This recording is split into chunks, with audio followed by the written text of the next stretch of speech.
gracias por la invitación. Gracias a Orlando y a la Asamblea de la Resistencia, a todos los directivos aquí presentes por organizar este tipo de evento bien necesario, porque si bien todos estamos conscientes de lo que ocurre y de las cosas por las que debemos luchar, para poder luchar es necesario también educarse y estar informados. Yo hice algunos apuntes a propósito del evento para poder resumir las ideas y aprovechar el tiempo, y me voy a tomar la libertad de leerles mis apuntes.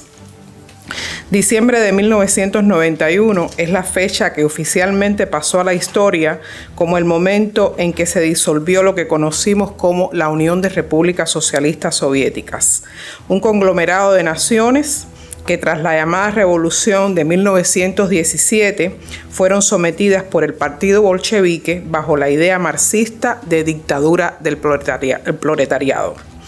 Fijémonos en este concepto de dictadura del proletariado que tras la desintegración del bloque socialista de Europa del Este que encabezaba la URSS dejó de ser un término recurrente. Pero en algunos países como Cuba, durante años se utilizó para conceder matices de populismo a lo que en la práctica se traduce en el funcionamiento de un Estado totalitario que en términos económicos funge como un monopolio y en términos de control social funge sobre la implantación del terror. Al referirse en abstracto al proletariado, esconde tras de sí el poder de ese Estado totalitario controlador de la economía, la sociedad, la ideología y absolutamente todas las aristas de la vida de los individuos, incluidas sus necesidades básicas, sus relaciones personales y hasta familiares. Todos los que estamos aquí presentes sabemos a lo que nos referimos, y muchos de los que aquí presentes nos han antecedido en esta experiencia del exilio saben a lo que me refiero en cuanto a que ese Estado totalitario controla hasta las relaciones familiares de las personas. ¿Y por qué repasamos estos conceptos 32 años después de que el socialismo en Europa no existe como sistema? Pues porque, aunque adaptado a los intereses de la cúpula que gobierna ciertos países de Latinoamérica, precisamente esos países del llamado socialismo del siglo XXI constituyen en estos tiempos el blanco de interés de la Rusia que dirige Vladimir Putin, y que aunque actúa con los mismos intereses expansionistas de la Unión Soviética, regresa a nuestro hemisferio y debemos evaluar en busca de qué.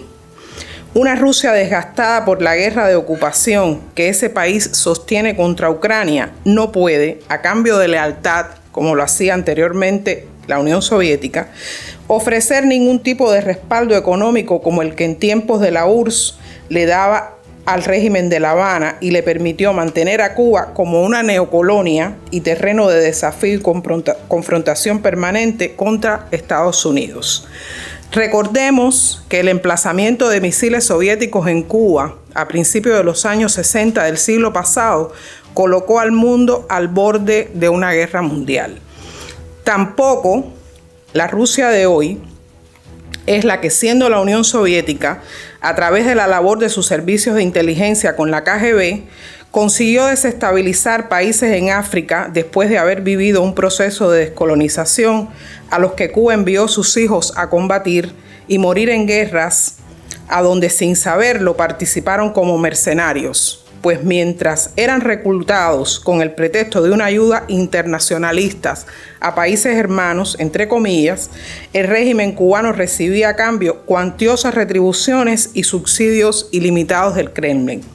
Sin embargo, a pesar de ese amainado poderío de la Rusia de Putin, las ansias de expansión imperialistas no están depuestas. En fecha reciente, fuimos testigos de la gira del canciller ruso Sergei Lavrov, que visitó a sus aliados de Cuba, Nicaragua y Venezuela, pero también realizó una parada importante en nuestra región y fue en Brasil, donde su gobernante Luis Ignacio Lula da Silva, fundador junto a Fidel Castro del Foro de Sao Paulo, que surgió coincidentemente tras la desaparición del socialismo en Europa, esbozó en sus declaraciones las aspiraciones de liderazgo continental que tiene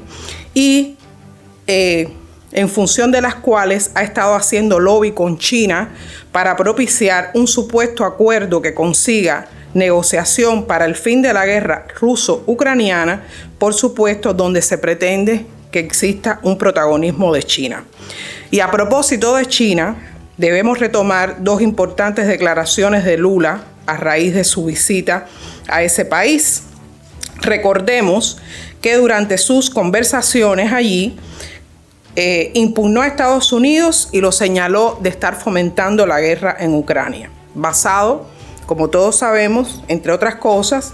en los fondos ilimitados que Estados Unidos ha dado en apoyo al pueblo de Ucrania, con lo cual no estamos en desacuerdo, pero se sabe que hay muchos análisis al respecto. También debemos tener en cuenta que Lula en esa visita defendió los intereses chinos, afirmando que Taiwán es parte inseparable del territorio de China. En ese contexto, nos hacemos la misma pregunta. ¿Qué busca la Rusia desgastada de Putin en Latinoamérica? Si no puede ofrecer recursos a cambio de respaldo, pues según el criterio de analistas, Rusia busca tener mayor presencia en un área de influencia de nuestro continente que a su vez le permite fomentar la confrontación política de estos países con el principal enemigo ideológico que Rusia ha tenido siempre, que es los Estados Unidos.